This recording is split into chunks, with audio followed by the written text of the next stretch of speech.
Vamos a hablar un poco acerca del decreto divino, el decreto de Dios, y este forma parte de las obras o de las operaciones, se le llama internas de Dios, pero no externas de Dios. Entonces mencionamos que las obras externas de Dios es la relación que hay entre ellos, ¿verdad? La generación, la aspiración, y las obras externas de Dios tienen que ver con lo que hace hacia otras cosas, ¿no? Hacia la creación sería en este caso. Y ese es el decreto divino. Sin embargo, el decreto divino es algo que nace de Él y que es hecho en la eternidad, de hecho, algunas características. Si podemos definir el decreto de Dios, podríamos decir que es la determinación por el cual Él ordena, establece y asegura todas las cosas que suceden en el tiempo. Sí, eso podemos definir como el decreto de Dios. Es el acto con el cual Él ha determinado que sucedan todas las cosas, ¿verdad? Con el cual ha ordenado que pase todo lo que nosotros conocemos. Hay características acerca del decreto de Dios. Una de las características es que es un, un acto único, no son varios actos, ni tampoco fueron hechos en el tiempo, sino que el Señor lo hizo como una sola orden. El Señor con una sola orden determinó todo lo que habría de acontecer en el tiempo. En, veamos Isaías 46:10. Dice, mi consejo permanecerá y haré todo lo que quiero. Una de las cosas que podemos ver ahí es que su consejo es singular, es solo uno. Todo lo que él hace, aunque podría manifestarse en diferentes cosas, es solamente una determinación. Efesios 1:11 dice, conforme al consejo de su voluntad. Nuevamente la palabra consejo está en singular. Las cosas que acontecen es solamente hecha por un acto. Y el Salmo 33:11 dice, el consejo de Jehová permanecerá para siempre. Nuevamente lo que tenemos ahí es un decreto único. Todo lo que él determina es a través de una sola orden. También otra característica del decreto de Dios es que el decreto es eterno. ¿Qué significa que sea eterno? Significa que fue hecho antes del mundo, no lo hace después del mundo. De hecho, no puede ser después del mundo porque su decreto determina el mundo. Y el decreto es eterno como el Señor es eterno. Efesios 1:4 dice, antes de la fundación del mundo. Segunda de Timoteo 1:9, antes de los tiempos de los siglos. Tito 1:2 dice, prometido desde antes del principio de los siglos. Y el Salmo 92 dice, desde el siglo y hasta el siglo, tú eres Dios. Entonces el decreto con el cual Él determina todas las cosas está hecho en la eternidad pasada, no en un momento, no, porque antes en la eternidad pasada no hay momento. Entonces el Señor decreta desde todos los siglos anteriormente que en un momento exista el tiempo y todo lo que conocemos. Vamos con la siguiente característica. El decreto de Dios es libre. ¿Qué significa que sea libre? Significa que Dios no consultó a nadie para hacer lo que hizo. El Señor no responde a nadie y no depende de criatura alguna. ¿Sí? Todo lo que Él hace es porque Él quiere. Nosotros lo que hacemos muchas veces está condicionado.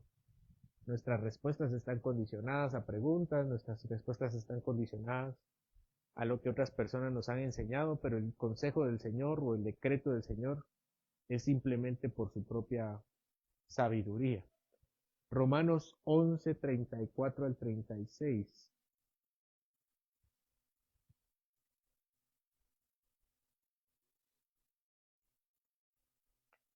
Dice, porque ¿quién entendió la mente del Señor o quién fue su consejero? ¿O quién le dio a él primero para que le fuese recompensado? Porque de él y para él son todas las cosas, a él sea la gloria por los siglos. Amén. Vamos a Daniel 4:35.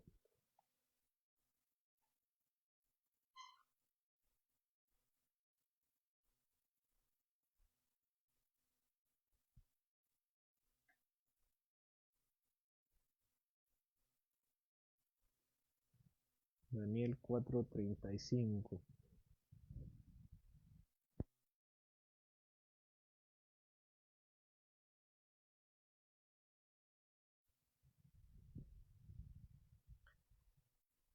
Dice, versículo 34. Dice Nabucodonosor, al fin del tiempo yo, Nabucodonosor, alcé mis ojos al cielo y mi razón me fue devuelta y bendije al Altísimo y alabé y glorifiqué al que vive para siempre, cuyo dominio es sempiterno y su reino por todas las edades. Todos los habitantes de la tierra son considerados como nada, y él hace según su voluntad en el ejército del cielo y en los habitantes de la tierra, y no hay quien detenga su mano y le diga, ¿qué haces?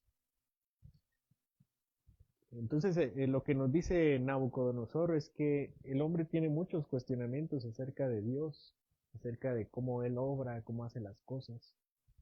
Y el mismo testimonio es el de él mismo. Él se, él cuando vio todas las cosas que había hecho, Nabucodonosor había hecho muchas cosas. Se dice que él hizo una de las 7 maravillas del mundo antiguo, que eran los jardines colgantes. Si alguna vez van a un museo, no me acuerdo cómo se llama, en Inglaterra. ¿Quiénes son en Inglaterra? Cuando, si van, si tienen la oportunidad de ir, uno de sus murales es justamente una puerta gigante de Babilonia, como azul, morada. Y esa es una de las grandes cosas que hizo. Eso es solo una puerta de las miles de puertas, cientos de puertas que hizo con los jardines. Entonces cuando había paz en su imperio y se dio cuenta de todo lo que había hecho, se envaneció, dice Daniel, y Dios le quita su razón y se vuelve como un animal. Y el Señor le devuelve su razón, su, su forma de pensar, ¿no? O sea, lo deja le devuelve el raciocinio después de su locura. Y después de su locura dice que él alza sus ojos, su razón fue devuelta y bendijo a Dios y se dio cuenta que él es el que reina. Y no hay nadie que le pueda decir, nadie puede detener su mano y nadie puede decirle, cuestionarle y decirle, ¿qué haces? Entonces vemos que la forma en que Dios actúa, el decreto con el que ha determinado todas las cosas, es completamente libre. Nadie puede cuestionar, nadie puede condicionar a Dios. Vamos con Isaías 40.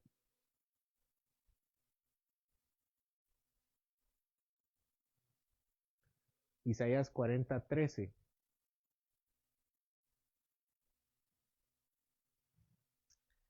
Dice, ¿quién enseñó al Espíritu de Jehová o le aconsejó enseñándole?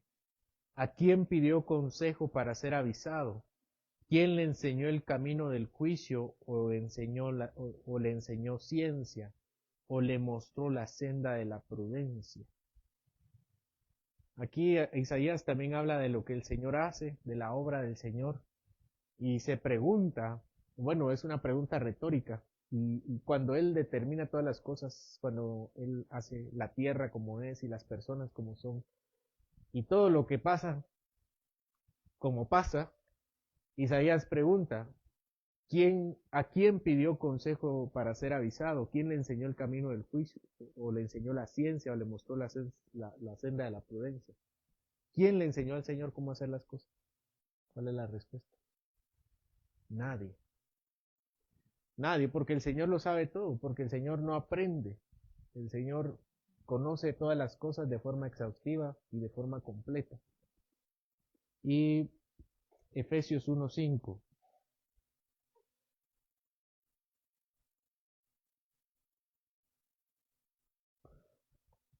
acerca de la salvación. Vamos a leer el versículo 4. Según nos escogió en él antes de la fundación del mundo, para que fuésemos santos y sin mancha delante de él, en amor habiéndonos predestinado para ser adoptados hijos suyos por medio de Jesucristo, según el puro afecto de su voluntad. Entonces, en la eternidad tenemos el decreto de elección. ¿Y por qué él elige? ¿O quién le dijo al Señor que él elegiría? ¿Quién le mostró quiénes debían ser elegidos? ¿Cuál es la respuesta? Nadie. ¿Cómo nos eligió? ¿Por cuál es la razón por la que nos elige? Porque Él quiso, ¿verdad? Según, no solo dice según su voluntad, dice según el puro afecto de su voluntad. No hay nada añadido a su voluntad que haya inclinado. Por eso incluso la doctrina que dice que el Señor nos elige porque Él vio en el futuro quienes le iban a elegir primero, no tiene ningún sentido. No tiene ningún sentido porque ese decreto fue hecho en la eternidad y no es condicionado a nada. Eso lo dice la Biblia, no es condicionado a nada. Y el Señor no aprende tampoco. ¿Qué significa? Que el hombre no puede hacer algo para que él reaccione. Todo lo que Él hace es completamente libre, completamente unilateral. No está condicionado a absolutamente nada. Bueno, vamos con la siguiente característica del consejo, el decreto divino. El decreto divino es inmutable. Significa que el decreto de Dios no cambia. Malaquías 3:6 es algo acerca de él. Jehová no cambia. Números 23:19.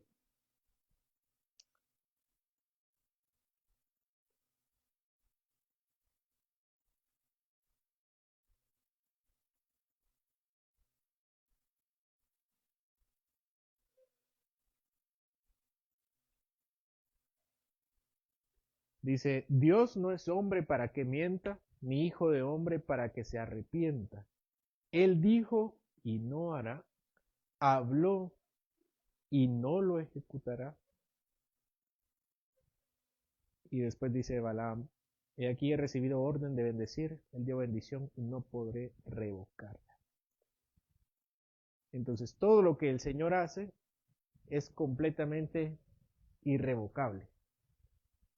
No está sujeto a ningún tipo de revisión. El Señor no ajusta su decreto. El Señor lo determinó en la eternidad pasada y todo lo que Él ha determinado debe seguir su curso. Y nadie puede decir esto no va, esto pues hay que modificarlo. Todo lo que Él hace está, pero ya no va a cambiar. Isaías 46:10.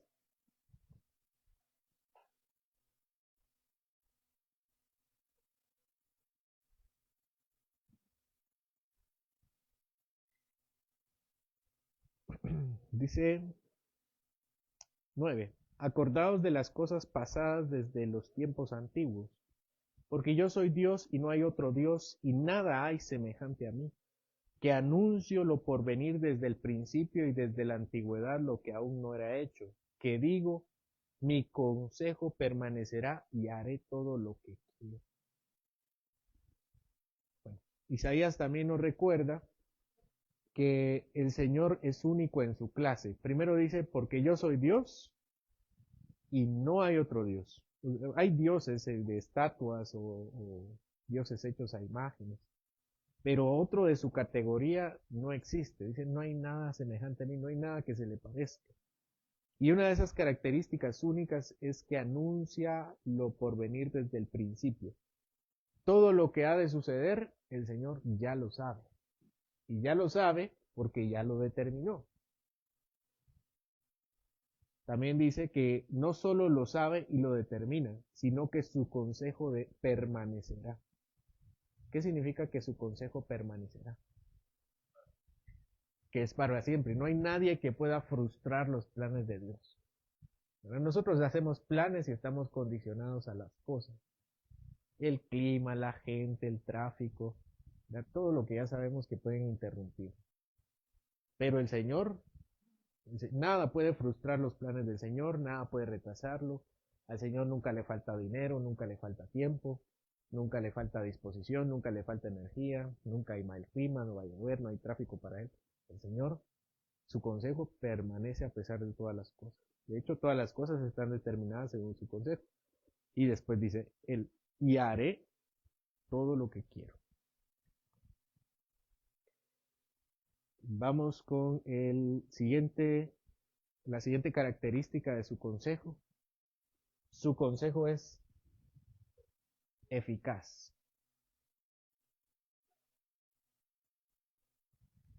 Esto significa que su consejo produce necesariamente su propio efecto. Lo que Dios decreta ocurre infaliblemente. Isaías 55,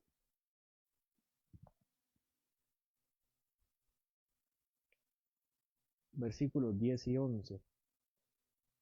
Porque como desciende de los cielos la lluvia y la nieve, y no vuelve allá, sino que riega la tierra, y la hace germinar y producir, y da semilla al que siembra y pan al que come, así será mi palabra que sale de mi boca, y no volverá a mí vacía, sino que hará lo que yo quiero, y será prosperada en aquello para que la envíe.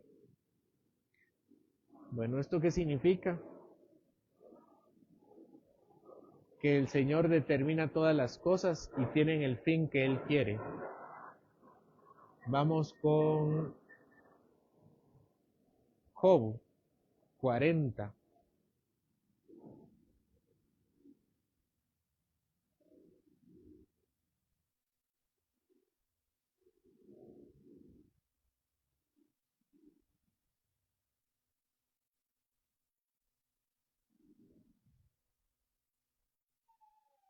Vamos con el 38. Aquí tenemos al final de la vida de Job, de este tiempo de Job de prueba. Recuérdense que en este tiempo Job está siendo amonestado por sus amigos.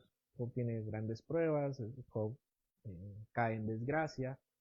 Y aunque Job se mantiene sin maldecir a Dios, lo termina cuestionando.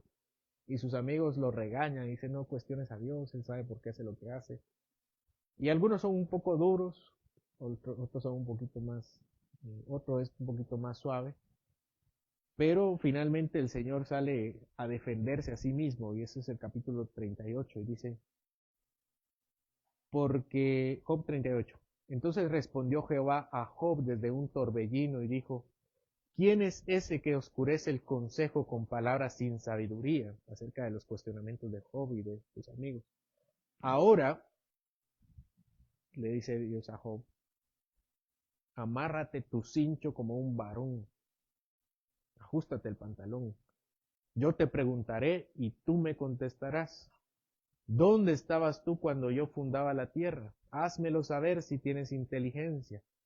¿Quién ordenó sus medidas, si lo sabes? ¿O quién extendió sobre ella el cordel? ¿Sobre qué están fundadas sus bases? ¿O quién puso su piedra angular? Cuando alababan todas las estrellas del alba y se regocijaban todos los hijos de Dios. ¿Quién encerró con puertas el mar cuando se derramaba saliéndose de su seno? Cuando puse yo nubes por vestidura suya y por su faja oscuridad, y establecí sobre él mi decreto, le puse puertas y cerrojo, y dije, hasta aquí llegarás y no pasarás delante, y ahí parará el orgullo de tus olas. Vamos a hacer una pausa. Dios le dijo a Job, a ver, respóndeme tú, ¿no? Ya que te crees tan sabio. ¿Quién le dijo a Dios? ¿Quién hizo que Dios le dijera al mar, hasta aquí llegas y no te sales, y tus olas van a llegar hasta cierto punto y van a regresar? ¿Cuál es la respuesta? El Señor lo decidió y así fue y así se hizo. Vamos con el versículo 12. ¿Has mandado tú a la mañana en tus días Has mostrado al alba su lugar para que ocupe los fines de la tierra y para que sean sacudidos de ella los impíos. Otra vez, ¿quién le dijo a Dios que el sol saliera de este lado y recorriera y se pusiera de este lado? ¿Quién le dijo a Dios? ¿Quién lo decidió? ¿Quién le puede decir al sol que se detenga? Solo Josué, ¿no? Por el decreto de Dios. Versículo 16. ¿Has entrado tú hasta las fuentes del mar y has andado escudriñando el abismo? Te han sido descubiertas las puertas de la muerte y has visto las puertas de la sombra de muerte. Vamos a hacer la pausa. ¿Conoce a Job? ¿Conoce a alguien entre nosotros la muerte? ¿Qué hay después de la muerte? ¿Quién determinó la muerte? Dios. ¿Y quién le dijo que era bueno que hubiera una muerte? ¿Quién fue que le dijo, Señor, sería bueno poner 70, 80 años? Después nos morimos. ¿Quién le dijo al Señor eso? Nadie le dijo a Dios. Vamos con el versículo 18. ¿Has considerado tú hasta las anchuras de la tierra? Declara si sabes todo esto. ¿Por dónde va el camino a la habitación de la luz y dónde está el lugar de las tinieblas, para que las lleves a sus límites y entiendas las sendas de su casa? ¿Quién le puso ¿quién le puso velocidad a la luz? ¿Quién le dijo a la luz, esto vas a recorrer en cierto tiempo? Dios le puso eso. Versículo 21. ¿Tú lo sabes? Pues entonces ya habías nacido y es grande el número de tus días. ¿Has entrado tú en los tesoros de la nieve o has visto los tesoros del granizo?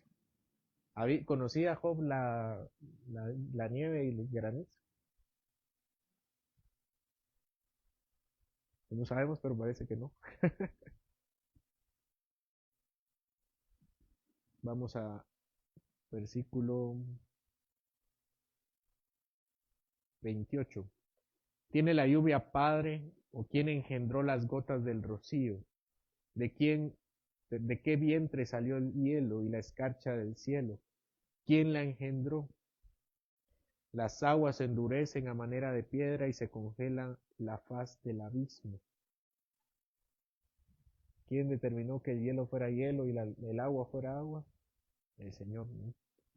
Vamos al 31. ¿Podrás tú atar los lazos de la Pléyades o desatarás las ligaduras de Orión? ¿O quién mantiene juntas las constelaciones? El Señor.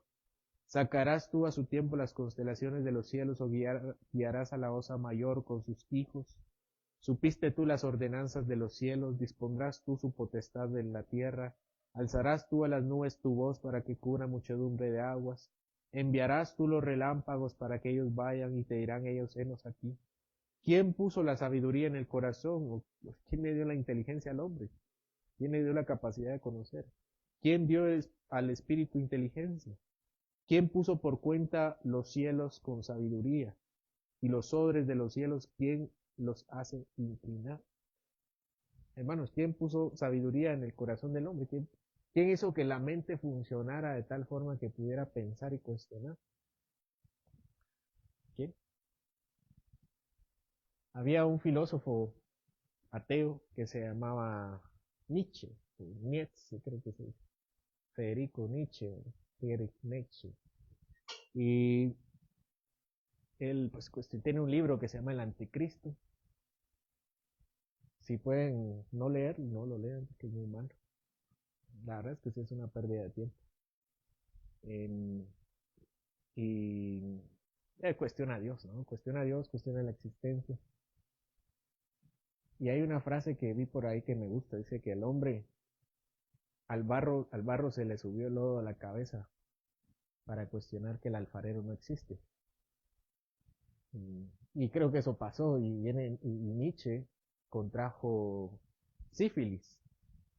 Y una de los efectos más duros de sífilis, o menos para él, fue que se volvió loco, ¿no? Le afectó el cerebro y terminó en un manicomio. Entonces, justamente, ¿no? ¿Quién le dio la sabiduría al corazón del hombre? ¿Y quién le dio la inteligencia al hombre para que pudiera cuestionar a Dios? A Dios, ¿no? Dios le puso. Termina, finalmente el hombre cuestionando a Dios termina siendo también una providencia de Dios.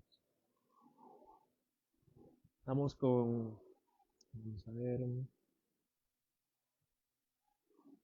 versículo 41. Vamos con el 39. ¿Cazarás tú la presa para el león? ¿Saciarás el hambre de los leoncillos cuando están echados en las cuevas o están en sus guardias para acechar?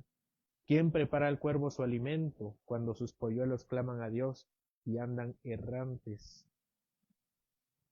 por falta de comida? Capítulo 39. ¿Sabes tú el tiempo en que paren las cabras monteses? ¿O miraste tú las ciervas cuando están pariendo? ¿Contaste tú los meses de su preñez y sabes el tiempo cuando han de parir? Bueno, aquí tenemos ahora con la naturaleza activa, ¿verdad? Los animales. ¿Quién determinó que los animales se comportaran como los animales? Bueno, si puedes leer Job, ¿verdad? Ahora vamos al 42.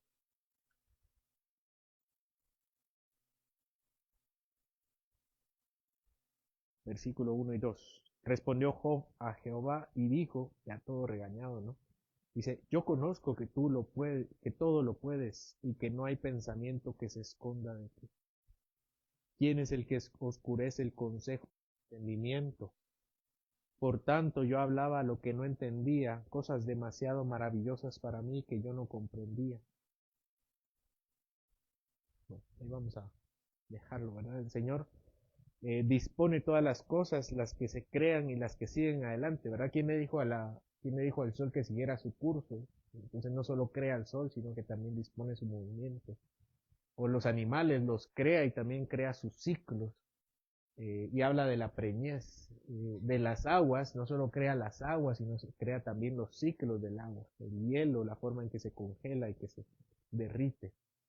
Entonces el Señor, el decreto de Dios no es una posibilidad, no es algo que tal vez pase así, no, un día no vamos a decir, ¿será que hoy va a llover para abajo? ¿Verdad? Estamos seguros que va a llover así. ¿Por qué? Porque esa es la forma en que Dios lo ha determinado.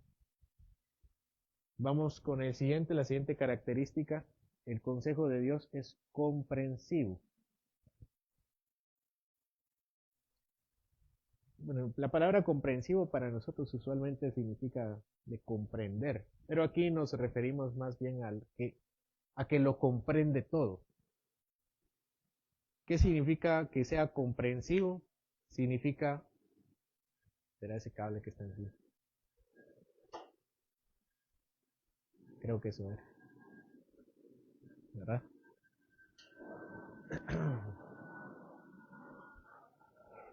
¿Qué significa que sea comprensivo?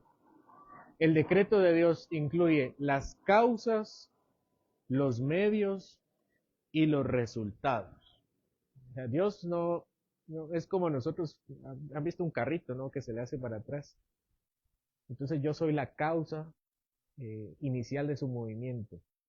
Y yo dejo el carrito, pero el carrito se va y se termina chocando.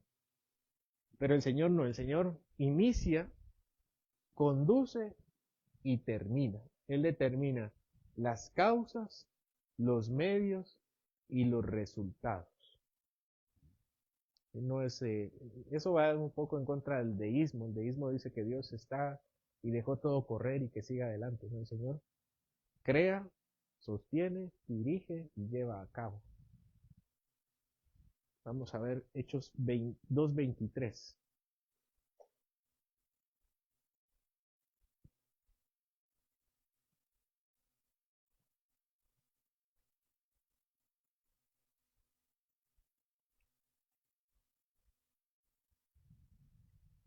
Dice, dice Pedro, a este entregado por el determinado consejo y anticipado conocimiento de Dios, prendisteis y matasteis por manos de inicuos, crucificándole. Bueno, dice Pedro que hay dos cosas que determinaron la muerte del Señor. Primero dice el determinado consejo. ¿Qué significa consejo? Significa voluntad. Y el anticipado conocimiento de Dios. O sea, Dios no solo sabía que Jesús iba a morir, sino que su voluntad, Él determinó, dice versículo 23, a este entregado por el determinado consejo y anticipado conocimiento de Dios. Pero no solo murió, o no solo fue entregado, qué más determinó el consejo y el conocimiento de Dios?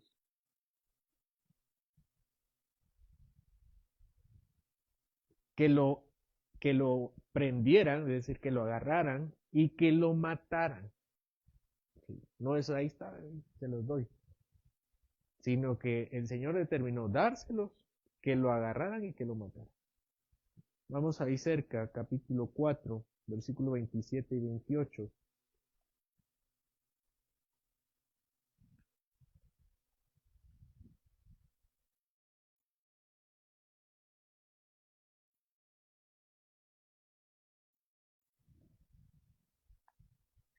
Dice 27 y 28, porque verdaderamente se unieron en esta ciudad contra tu santo Hijo Jesús, a quien ungiste, Herodes y Poncio Pilato con los gentiles y el pueblo de Israel, para hacer cuanto tu mano y tu consejo habían antes determinado que sucediera.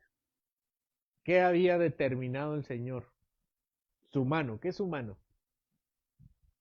¿Qué representa su mano? Su, su voluntad, ¿verdad? Que llevar a cabo.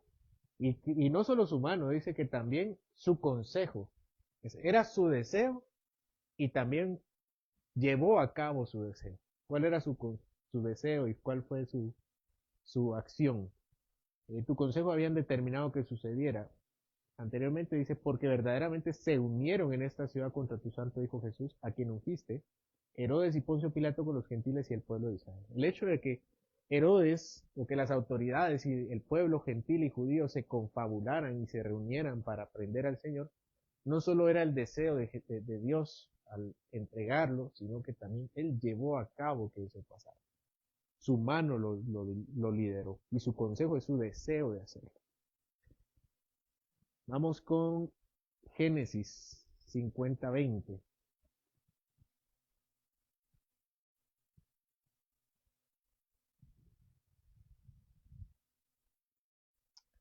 Estas son palabras de José, ¿verdad? Que le dice a sus hermanos,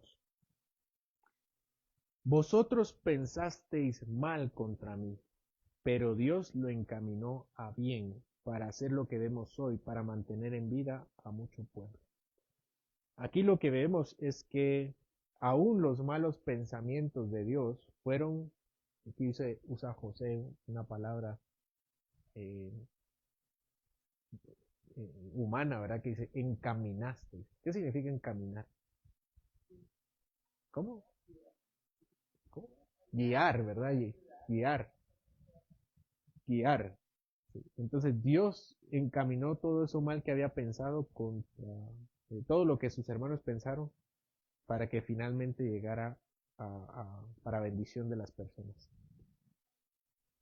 Vamos con Filipenses 2, 13 al 14.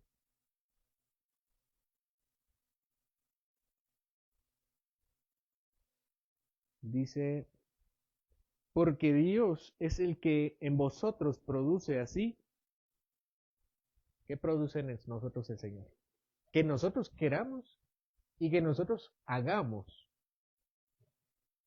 ¿Por qué? Porque nosotros le pedimos. ¿Qué dice acá? Por su buena voluntad. ¿Verdad? No es que nosotros le pidamos, Señor, produce en nosotros el querer y el hacer. No, aquí dice es que Él, su voluntad es que en nosotros exista el querer y el hacer. ¿Para qué? Para pedirle que nosotros esté el querer y el hacer, entre muchas otras cosas. Entonces, estas son las características. Es un solo decreto, no son varios decretos, porque fue hecho en la eternidad, que incluye todo lo que conocemos, es unilateral, el Señor no está condicionado por nada, no le debe nada a nadie, no responde a nadie, no cambia, produce todo lo que quiere y lo abarca absolutamente todo. Ese es el decreto de Dios. Dudas, comentarios.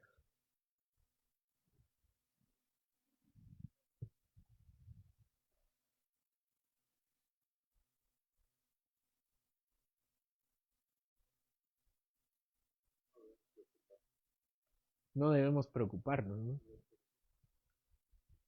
Sí, hay una frase que dice John Piper, que nosotros somos indestructibles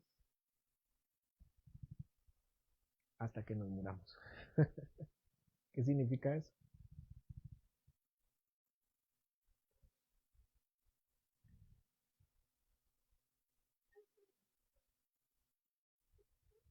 Que el Señor determina nuestra vida y nadie puede quitarla si Él no lo, si Él no, si, no solo si Él no lo permite, no es que Dios esté un día y ahora quite su mano, no, y aquí podías pasar, ahora ya.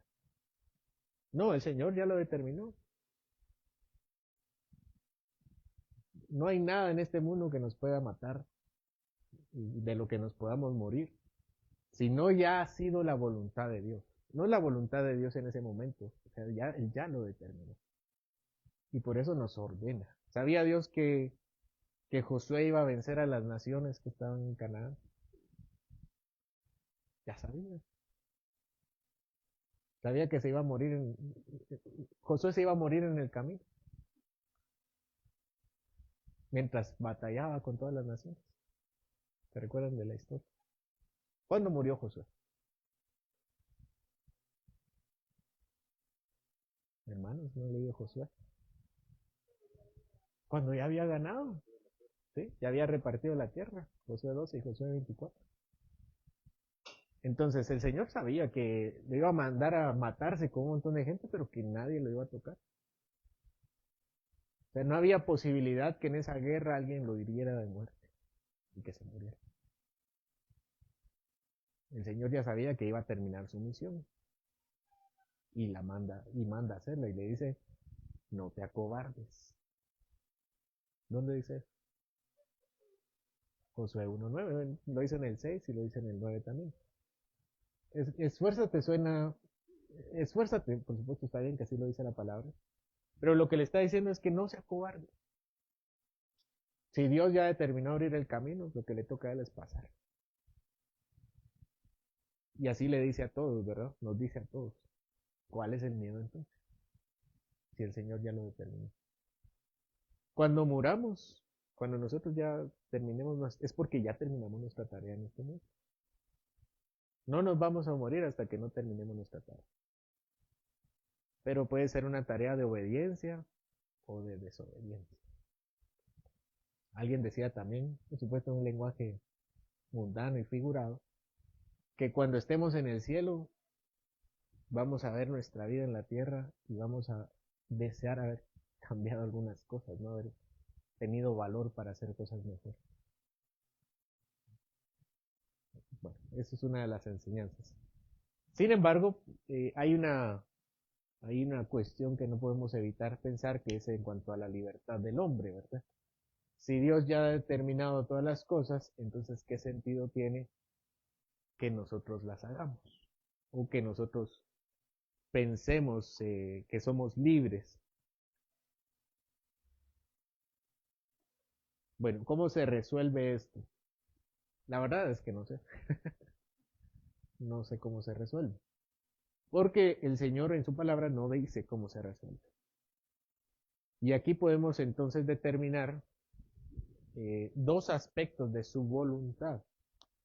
Y lo distinguimos no en dos voluntades diferentes, porque es una sola voluntad, pero sí en dos formas en que nosotros podemos percibirla. Por ejemplo, si nosotros miramos un objeto, por ejemplo, yo miro esta casa, para mí es una casa que solo es cuadrada, pero si yo me pongo al lado, yo veo que la casa es rectangular. La casa no son dos casas diferentes, pero mi perspectiva para entenderla debe ser de dos, por lo menos dos formas diferentes. Entonces, igual con la voluntad que vamos a mencionar ahorita. No es que Dios tenga dos voluntades, es que por la forma en que nosotros entendemos las cosas, hacemos dos distinciones. La primera es la voluntad decretiva. La voluntad decretiva de Dios. La voluntad decretiva de Dios es una voluntad secreta y eficaz. ¿Por qué decimos que es secreta? Porque nosotros no podemos conocer en su extensión todo lo que Él ha determinado. Y entonces necesitamos, no podemos entender por qué de qué forma él ha determinado que sucedan las cosas, haciéndonos libres y responsables a nosotros también. Porque finalmente el hombre es libre y es responsable de sus actos. Y eso lo vemos también. En Filipenses capítulo, vamos a ver, ¿cuál habíamos leído? Filipenses 2, ¿verdad?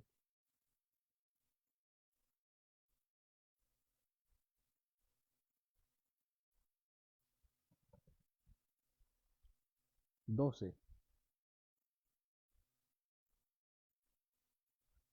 Dice versículo 12, por tanto, amados míos, como siempre habéis obedecido, no como en mi presencia solamente, sino mucho más ahora en mi ausencia, ocupaos en vuestra salvación con temor y temblor. Entonces, la invitación de Pablo es a obedecer. Y para nosotros hay dos posibilidades, que es obedecer o desobedecer. Y Pablo nos dice, obedezcan. Y después da una orden al final que dice, ocupaos en vuestra salvación con temor y temblor. ¿Quién es responsable de trabajar en su salvación? El hombre, ¿verdad? Dice, ocupaos, o en otras palabras, trabajad en vuestra salvación con temor y temblor. Entonces el hombre tiene la responsabilidad de obedecer y de trabajar en su salvación, pero al mismo tiempo, dice el 13, porque, o la razón de esto, eso significa porque, ¿no? La razón de esto es que Dios es el que produce en vosotros tanto el querer como el hacer. Entonces el deseo de obedecer y las acciones que nosotros realizamos, el querer es, ¿qué nos pide querer acá? Sí, obedecer y trabajar en nuestra salvación con temor y temor. ¿Quién nos produce el deseo de hacerlo? Dios. Pero no solo nos produce el deseo. Por ejemplo, yo le digo a mi esposa que si puede cocinarme algo, ¿no? Alguna comida.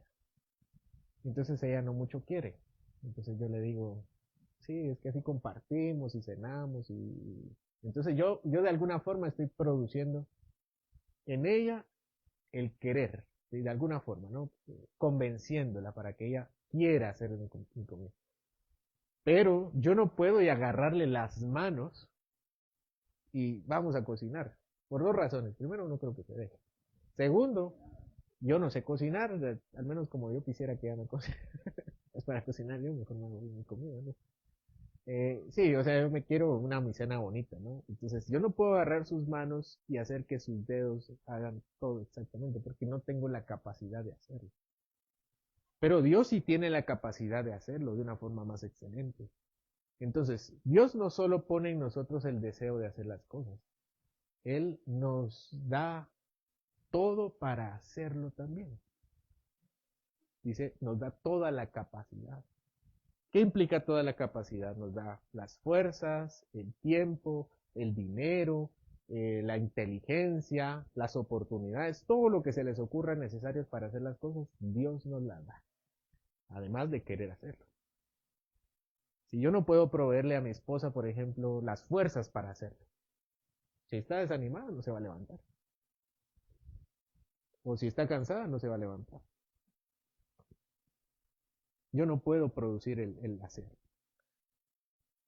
Entonces, cuando Dios nos dice a nosotros que debemos obedecer y ocuparnos en nuestra salvación con temor y temblor, no solo está diciendo, no nos está haciendo responsables, sino también nos está diciendo que Él nos da todas las cosas necesarias para hacerlo. Pero cuando decimos todas las cosas, hablamos de todas las cosas literalmente. No algunas, como un hombre puede ayudar a otra persona.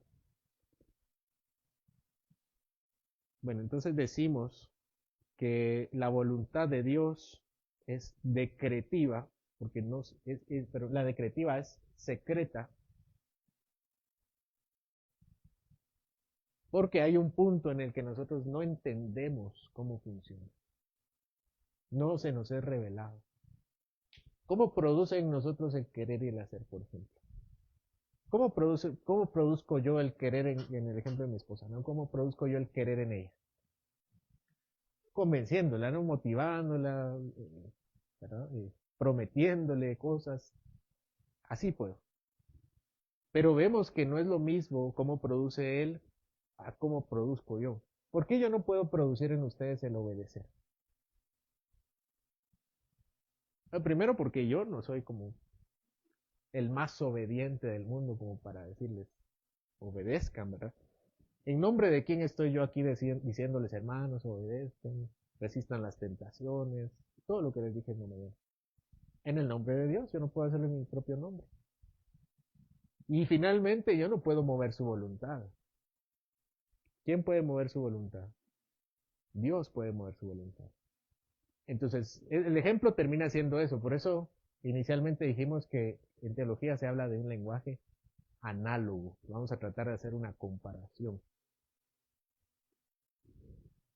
Yo puedo entonces determinar que la forma en que yo motivo a alguien es a través de mi persuasión, de mi labia, de mis razones, de apelar a los sentimientos. Pero cómo Dios mueve a las personas, no lo sabemos. No lo sabemos. Dios está en nosotros y dice que habla nuestro espíritu. ¿Alguien ha escuchado alguna vez? ¿Su espíritu alguna vez ha escuchado a Dios? ¿Dónde está su espíritu? Por ahí. No es un fantasma, ¿no? Algo adentro de nosotros. ¿Y cómo su espíritu escucha? Ni idea, ¿no? ¿Cómo habla Dios? A su espíritu. O sea, sabemos en la palabra, a sus oídos, cómo habla Dios. Pero a su espíritu, no sabemos. Entonces, esto, de la misma manera, la voluntad del decreto de Dios termina siendo secreta. Hay alguna forma en que Dios nos exige y nos dice que somos libres para obedecer y desobedecer, pero no sabemos hasta qué punto, de qué forma. No lo sabemos extensivamente, ni profundamente. Y por otro lado, está la voluntad preceptiva de Dios. ¿A qué le suena preceptiva? Y esta preceptiva es revelada.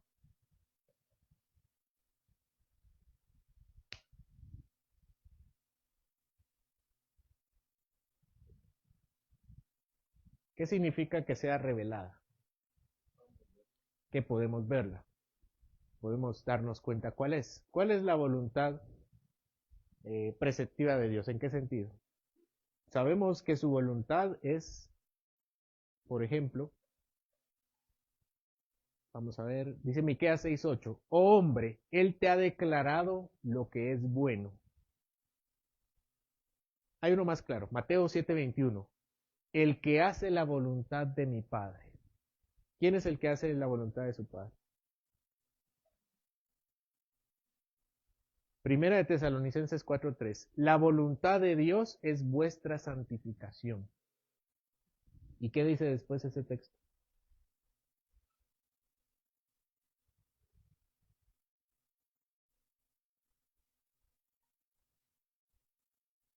Vamos a Primera de Tesalonicenses 4:3. Dice 4:3, pues la voluntad de Dios es vuestra santificación, que os apartéis de fornicación. Hemos dicho que la voluntad de Dios, el decreto de Dios es la voluntad de Dios, es inmutable, es eficaz y es comprensivo. Entonces, esto significaría que Dios, si aquí dice que su voluntad es que nosotros seamos santificados y que no caigamos en fornicación, y que cada uno de nosotros sepa tener su propia esposa en santidad de honor, no con pasiones de concupiscencia como los gentiles que no conocen a Dios. En otras palabras, que no pequemos. Si su voluntad es que no pequemos y que es eficaz y comprensiva, entonces no deberíamos pecar. ¿Me doy a entender? Sí. Si estoy diciendo que la voluntad de Dios siempre se hace y Dios me dice que su voluntad es que no peque, entonces la conclusión es que yo no debería pecar. Pero lo cierto es que yo sí peco. Entonces alguien puede decir, ¿verdad? Ah, bueno, entonces la voluntad de Dios sí puede ser frustrada. Porque si su voluntad es que yo no peque y yo sí puedo hacer pecarme, entonces significa que no es eficaz. Por eso hacemos la distinción que en algún sentido su voluntad no cambia. ¿Por qué? Porque lo dice su palabra, que todo lo que él dice pasa. Y entonces eso incluye el pecado. Él ha decretado el pecado. Pero al mismo tiempo hay una voluntad en la que él me manda a hacer las cosas y me revela, pero yo no lo cumplo. Y esto se conoce como la voluntad permisiva de Dios. ¿Qué significa la voluntad permisiva? Dentro de su voluntad está el permiso para pecar. ¿Sí? Bueno, no solo es de esta, sino de las dos. Entonces, ¿cómo se relaciona el hecho de que determine que yo pueda pecar y al mismo tiempo me mande no pecar? Pues no sabemos. Pero ambas están en la palabra. Vamos a ver cómo ambas están en la palabra.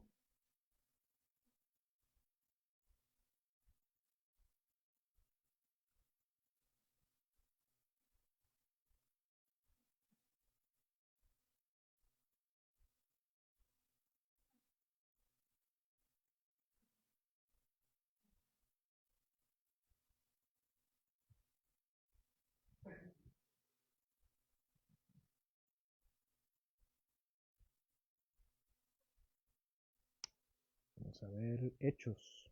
Me acompañan a Hechos. Capítulo 2 nuevamente.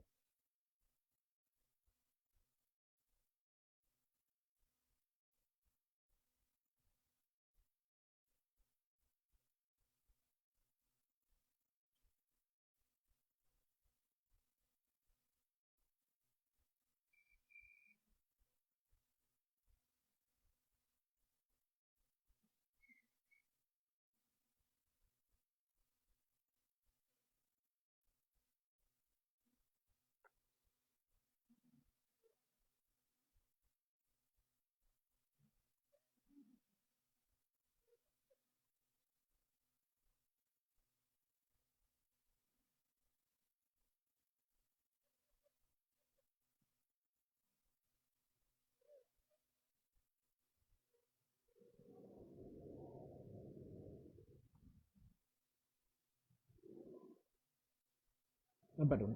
Sí, Hechos 2:23.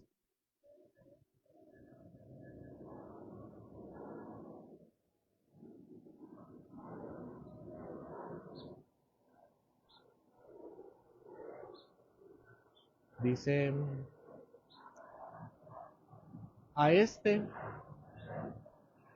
a Jesús, entregado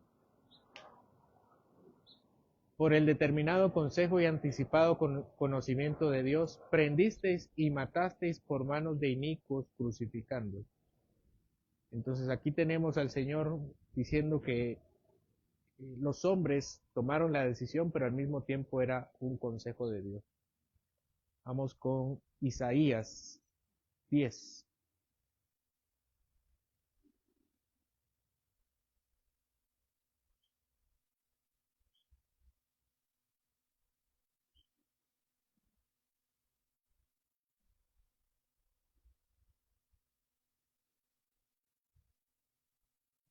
Isaías 10:5.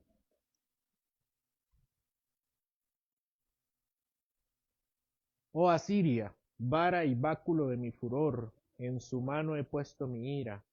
Le mandaré contra una nación pérfida y sobre el pueblo de mi ira le enviaré para que quite despojos y arrebate presa, y lo pongo para hacer hollado como lodo de las calles. aunque él no lo pensará así, ni su corazón lo imaginará de esta manera, sino que su pensamiento será desarraigar y cortar naciones no pocas. Porque él dice, mis príncipes no son todos reyes, no es Calno como Carquemis, Amad como Arfad y Samaria como Damasco, como halló mi mano los reinos de los ídolos siendo sus imágenes más que la de Jerusalén y de Samaria, como hice a Samaria y a sus ídolos, ¿no haré también así con a Jerusalén y a sus ídolos? Pero acontecerá que después que el Señor haya acabado toda su obra en el monte de Sión y en Jerusalén, castigará el fruto de la soberbia del corazón del rey de Asiria y la gloria de la altivez de sus ojos, porque dijo, con el poder de mi mano lo he hecho y con mi sabiduría, porque he sido prudente, quité los territorios de los pueblos y saqué sus tesoros y derribé como valientes a los que estaban sentados, y halló mi mano como nido las riquezas de los pueblos y como se recogen los huevos abandonados. Así me apoderé yo de toda la tierra y no hubo quien moviese ala ni abriese boca y graznase. Se gloriará el hacha contra el que con ella corta, se ensoberbecerá la sierra contra el que la mueve, como si el báculo levantase al que lo levanta, como si levantase la vara al que no es leño. ¿Qué tenemos aquí? Tenemos ambas, ¿verdad? Es el Señor que usa a Siria y la lleva para destrucción de Samaria, que es Israel, la capital de Israel, y Jerusalén, que es la otra, la capital de Judá. Y al final dice que también sabe y ha determinado que el rey de Asiria pensará que es su propia gloria. Y Dios dice que va a castigar al rey de Asiria porque él piensa que es su propia gloria y que él es una hacha en manos de alguien que la está usando para cortar. Entonces tenemos ambas, ¿verdad? Tenemos el decreto de Dios que ha determinado que sea Asiria el instrumento de destrucción de Jerusalén y que Israel será destruida. Y no hay forma que eso vaya de otra manera. Y al mismo tiempo, Dios le manda a Asiria que sea obediente, ¿no? Que no tenga esa reacción. Y sin embargo, le permite, y así va a pasar también, le permite a Asiria que va a ser arrogante y el rey de Asiria será arrogante. Tenemos entonces ambas conviviendo. No se nos explica en qué sentido es libre y en qué sentido es absolutamente eh, irremediable. No tenemos ese conocimiento. Y no creo que alguna vez lo tengamos, la verdad. Porque para eso necesitamos un conocimiento extensivo y es algo que no es un atributo incomunicable de Dios. Adelante.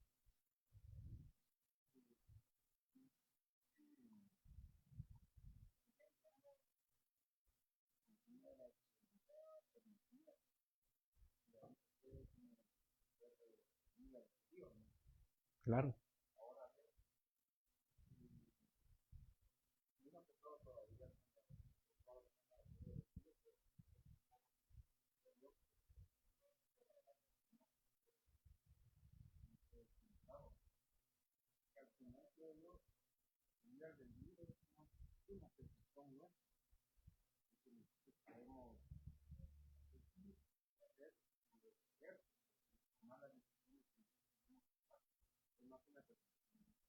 Que es en apariencia.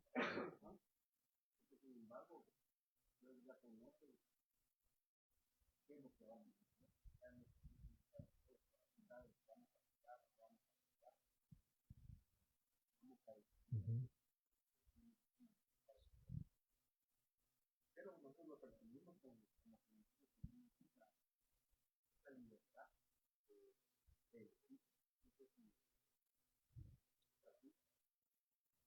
Bueno, nosotros hacemos teología desde lo que dice la Biblia, ¿verdad? No hacemos teología desde la razón. Entonces, la razón es un recurso para entender la Biblia. Entonces, la razón me dice, bueno, si Dios determina todo, entonces el hombre no tiene voluntad real, sino aparente. Pero no es lo que dice la Biblia. El hombre sí es completamente responsable de sus actos, no es aparente, ¿verdad? Entonces, digamos que la respuesta sí No es correcto. Ajá, sí es voluntad verdadera y real. Eh, pero también Dios tiene una voluntad infalible y verdadera y comprensiva, o sea, lo abarca todo, incluso la voluntad del hombre. ¿En qué sentido compaginan o no compaginan? Pues no sabemos. Y no lo vamos a saber porque nuevamente el decreto como es eterno, y esto también lo podemos deducir de la razón. Para entender algo completamente necesito entender todas sus partes, ¿no? Necesito entenderlo extensivamente. Pero yo no sé cómo funciona la voluntad de Dios, ni nada, es que yo no sé. Consideremos una materia, un ingeniero que ha aprendido a hacer una computadora. Nosotros podríamos decir que un ingeniero conoce una computadora, comprende todo una computadora, comprende cómo funcionan los materiales juntos, o cómo funcionan los programas, pero ¿por qué la luz se comporta de esa manera? Por ejemplo, cuando hablamos del lenguaje binario, ¿por qué se comporta de esa manera? ¿Por qué existen conductores mejores que otros para hacer los semiconductores de los chips, por ejemplo? No entiende. Entonces nunca termina de entender toda una computadora.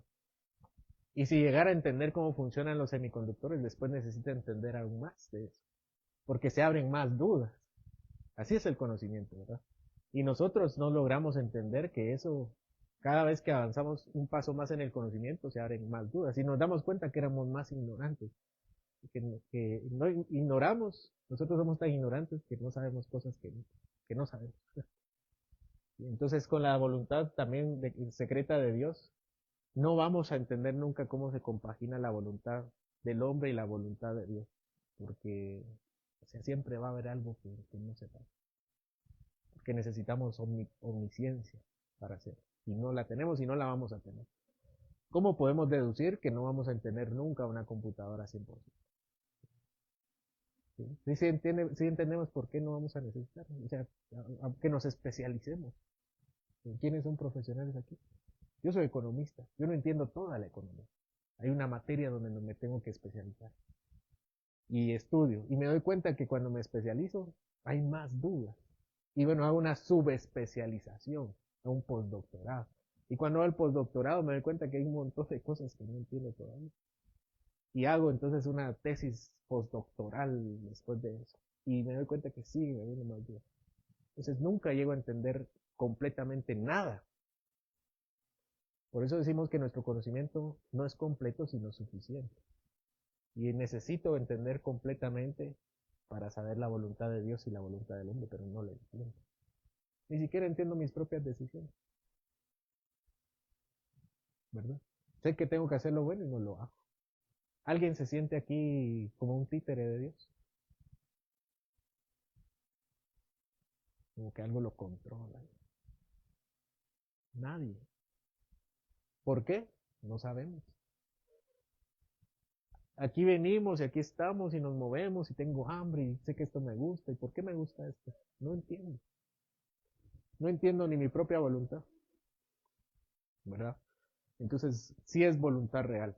Cuando Dios le dice a Israel, escoge ahora la vida, sí puso la vida delante de ellos y ellos sí escogieron la muerte. Cuando Ezequiel le dice, ¿verdad? Que el hombre puede elegir el que le obedece y el que no obedece. ¿Desea Dios la salvación del pecador? Sí la desea. ¿Por qué no sucede? Porque Él no quiere. ¿Le obliga a Dios a desobedecer? No le obliga, pero sí lo ha decretado. ¿Cómo se relacionan? No sé. No logramos, no podemos todavía. Ni vamos, seguramente no vamos a poder hacerlo. Bueno, ya estamos en... Solamente para terminar, ¿qué es exactamente lo que decreta Dios o lo que podemos entender del decreto de Dios?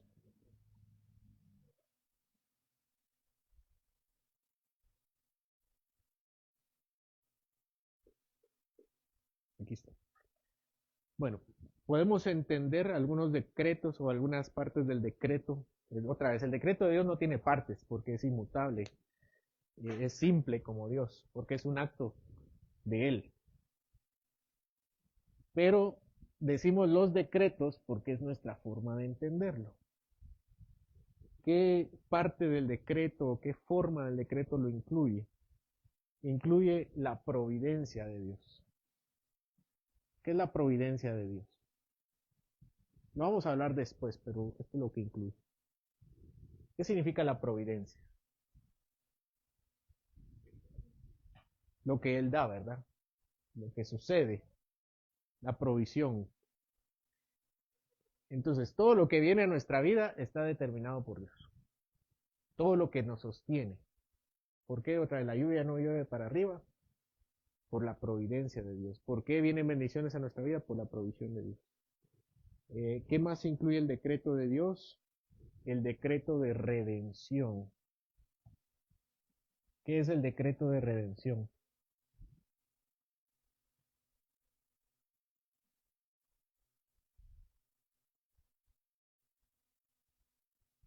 Hermanos.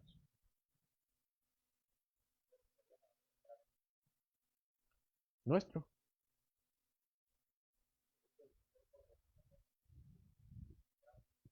¿Sí? De salvarnos, ¿verdad? De redimir. Entonces, ¿qué significa esto? Que Dios determinó quién sería salvo. Eso incluye el decreto de Dios. ¿Qué incluye el decreto de Dios? La caída. ¿A qué le llamamos la caída en teología?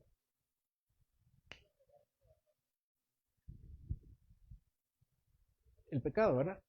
Pero la caída es un nombre que se usa para decir el pecado de Adán. En el momento en el que el hombre peca y sale de la gracia del Señor. A eso le llamamos la caída en teología. Entonces, ¿sabía Dios que Adán iba a pecar? No solo lo sabía, sino que lo había determinado. Entonces, el decreto de Dios incluyó la caída del hombre. Él determinó que el hombre caería. También incluye la reprobación del hombre.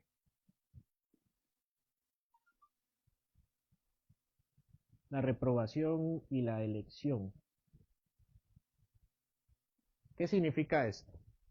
No están en orden lógico, por cierto, solo estoy poniendo. ¿Qué incluye el decreto de reprobación y de elección?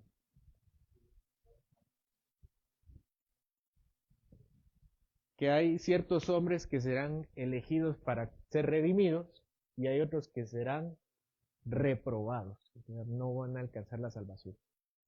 El decreto de Dios incluye quienes permanecerán en su estado caído y no serán redimidos. Adelante. ¿Podrías tener un micrófono? Por favor. Entonces, con fuerza.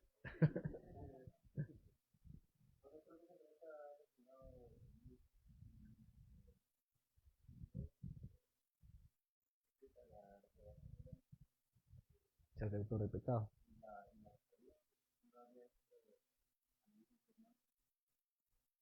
¿Qué dicen ustedes?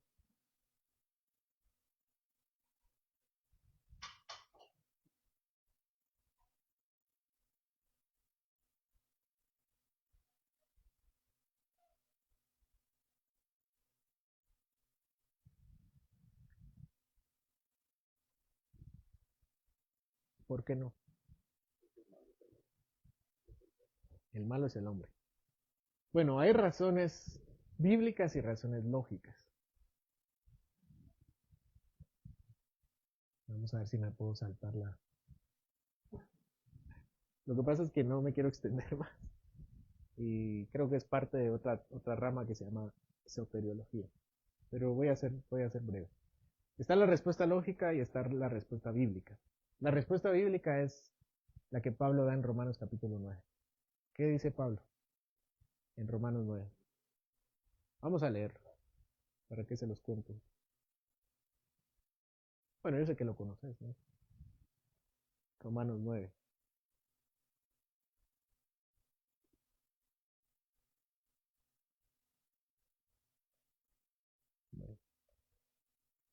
Versículo 11. Hablando de Jacob y Esaú, pues no habían aún nacido ni habían hecho ni aún bien ni mal para que el propósito de Dios conforme a la elección permaneciese, no por las obras, sino por el que llama. Se le dijo al mayor, el mayor servirá al menor, como está escrito, a Jacob amé, mas a Esaú aborrecí. Bueno, entonces Dios dice aquí, ¿no? Que él ya había determinado que algunos cayeran, que Jacob sería redimido y que Esaú cayera, pero que también, y que ninguno había hecho nada bueno ni malo, de hecho no habían nacido cuando el propósito de Dios lo había determinado. Como está escrito, dice, la justificación de Génesis es a Jacob, creo que está en Malaquías, no en Génesis, a Jacob amé, más a Esaú aborrecí. Dice el versículo 14, ¿qué pues diremos? ¿Que hay injusticia en Dios? En ninguna manera. Pues a Moisés dice, tendré misericordia del que yo tenga misericordia, y me compadeceré del que yo me compadezca. Así que no depende del que quiere ni del que corre, sino que de Dios que tiene misericordia. Porque la Escritura dice a Faraón, para esto mismo te he levantado, para mostrar en ti mi poder, y para que mi nombre sea anunciado por toda la tierra.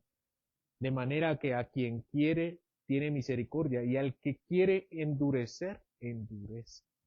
Pero me dirás, dice Pablo, ¿por qué pues inculpa? O sea, ¿por qué Dios entonces echa la culpa a alguien? ¿Por qué juzga si él hace todo esto?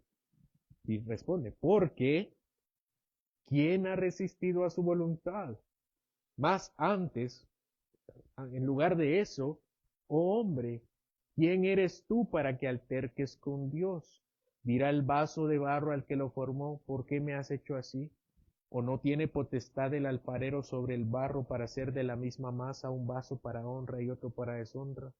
¿Y qué si Dios, queriendo mostrar su ira y hacer notorio su poder, soportó con mucha paciencia los vasos de ira, preparados para destrucción y para hacer notorias las riquezas de su gloria, las mostró para con los vasos de misericordia que él preparó de antemano para gloria, a los cuales también ha llamado, esto es a nosotros, no solo de los judíos, sino también de los gentiles? Bueno, esta es la respuesta.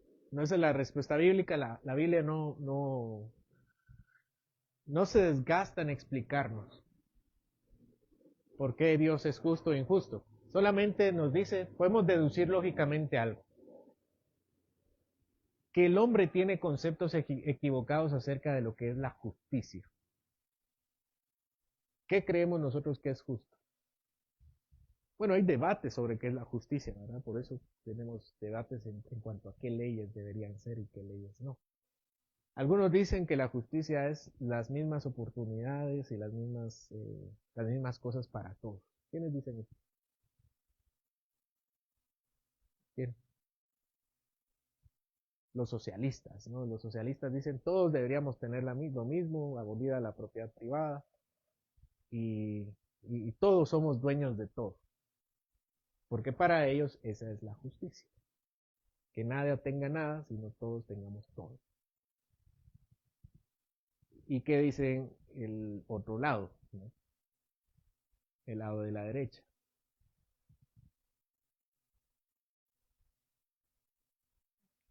Cada quien con lo suyo. Y si yo quiero hacer lo que yo quiero con mis cosas, así que se haga. ¿Cuál de los dos está?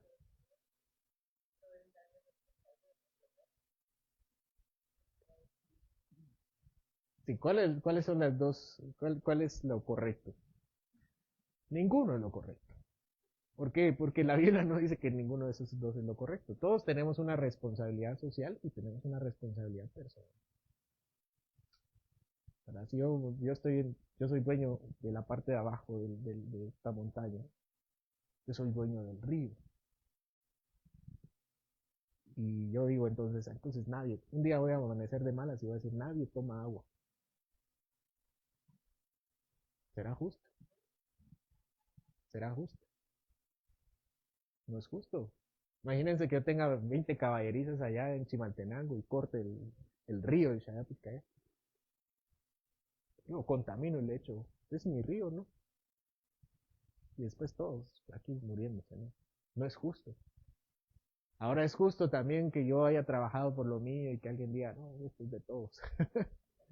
Tampoco es justo. Entonces el hombre tiene preceptos acerca de la justicia y con ese concepto personal de la justicia juzga a Dios. ¿Y qué dice Pablo? ¿Quién eres tú para juzgar a Dios? Lo mismo que le dice a Job. ¿Y quién eres tú para decirme a mí qué hacer las cosas? ¿Quién determina lo que es justo y qué es injusto?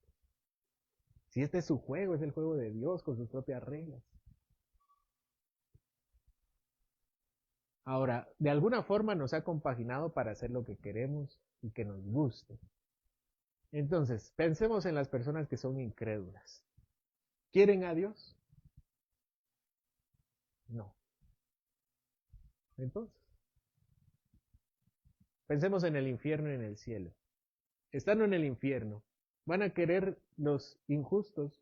¿Van a querer estar con Dios? Tampoco. Si no lo querían aquí, mucho menos allá. ¿Por qué no allá? Porque allá vamos a estar plenamente en comunión con Dios.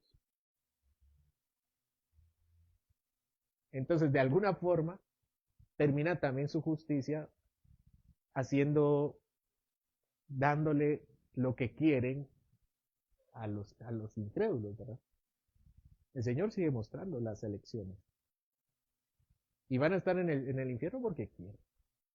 Y si les diera, o sea, no existe la opción en el infierno otra vez de ser salvos. Pero si Dios les diera la opción a las personas que estén en el infierno de querer estar con Él o estar en el infierno, ¿qué creen que elegiría? Quedarse allí.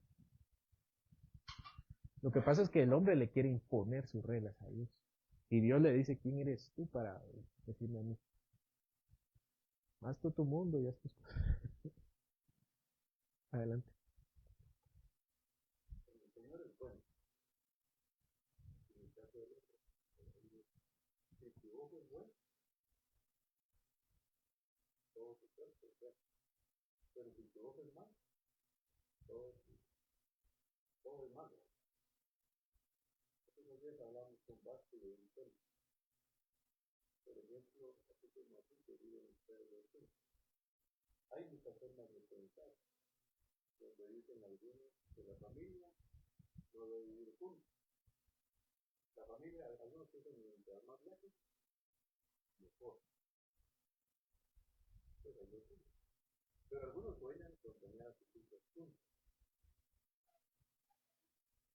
Mm.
Sí, la justicia, el concepto de justicia que nosotros tenemos, debemos reconocer que está viciado.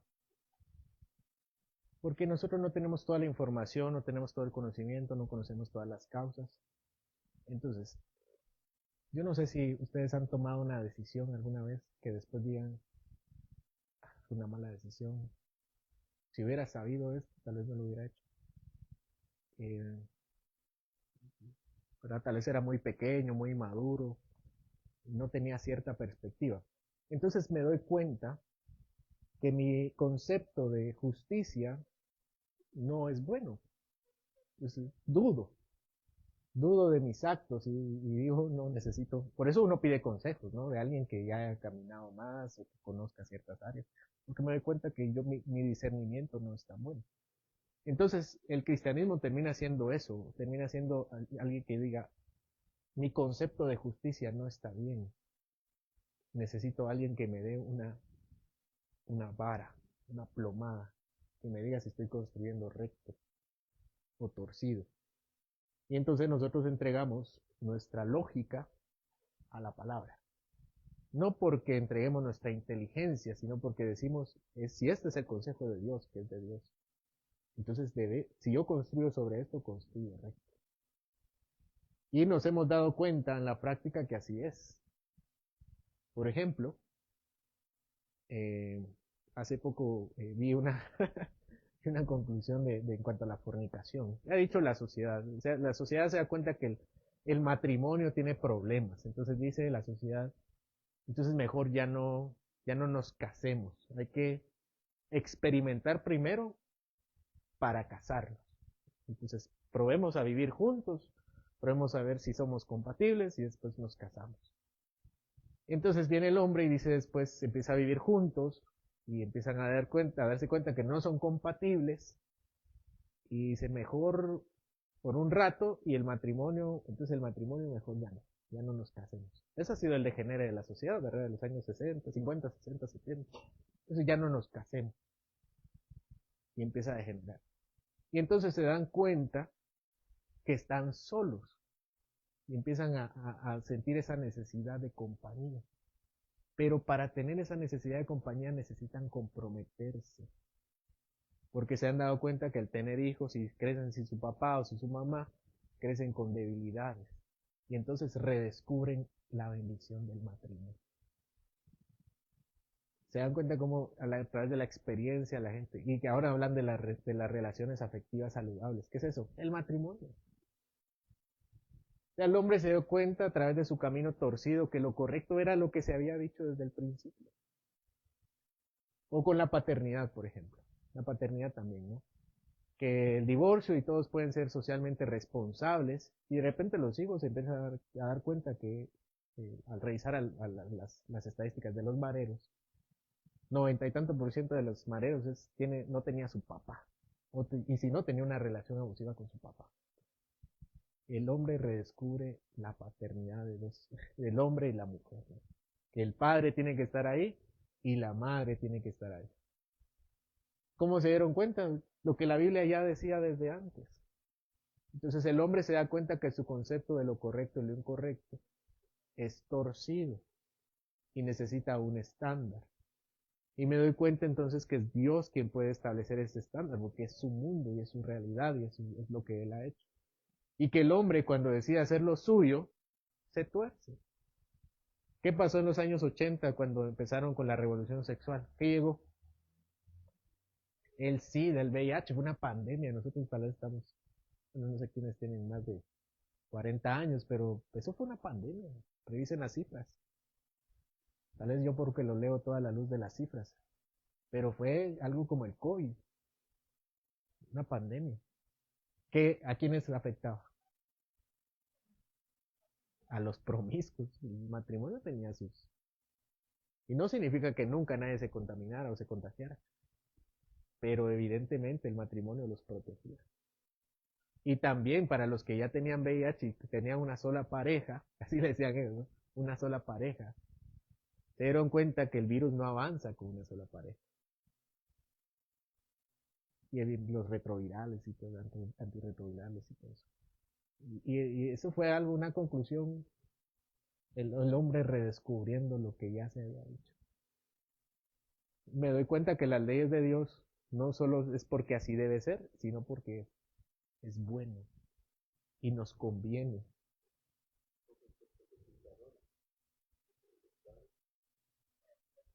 Es buena, ¿verdad? Agradable y perfecta. Y nos conviene, nos beneficia.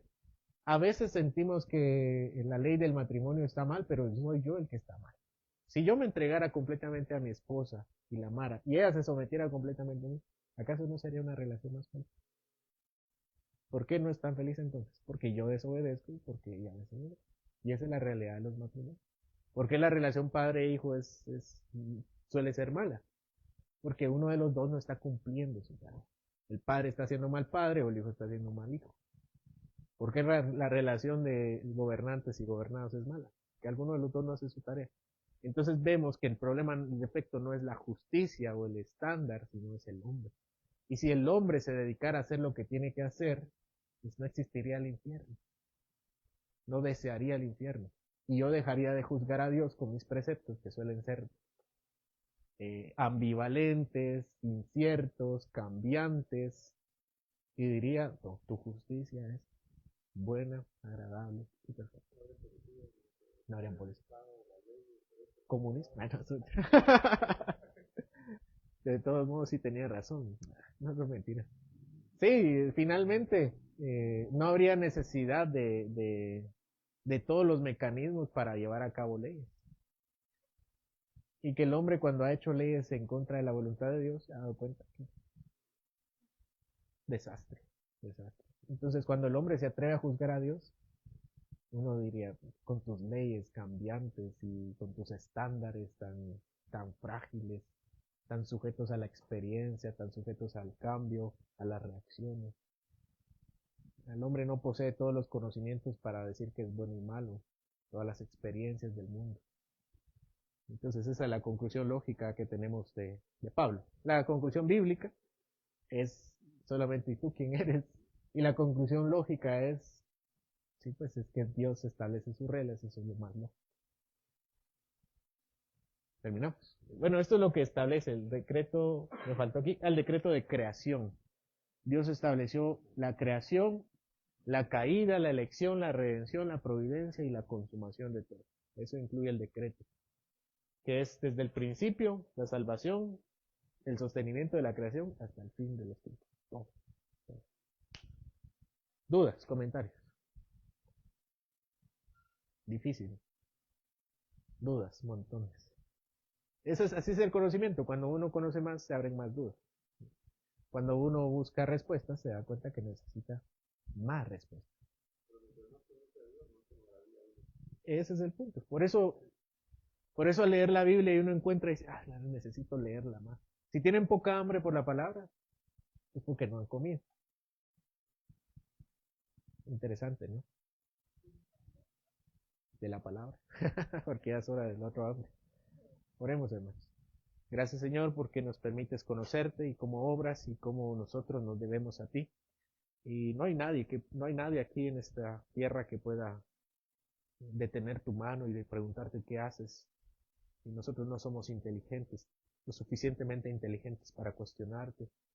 No tenemos todas las respuestas, nuestros juicios son frágiles, son ambivalentes, nuestras decisiones cambian constantemente.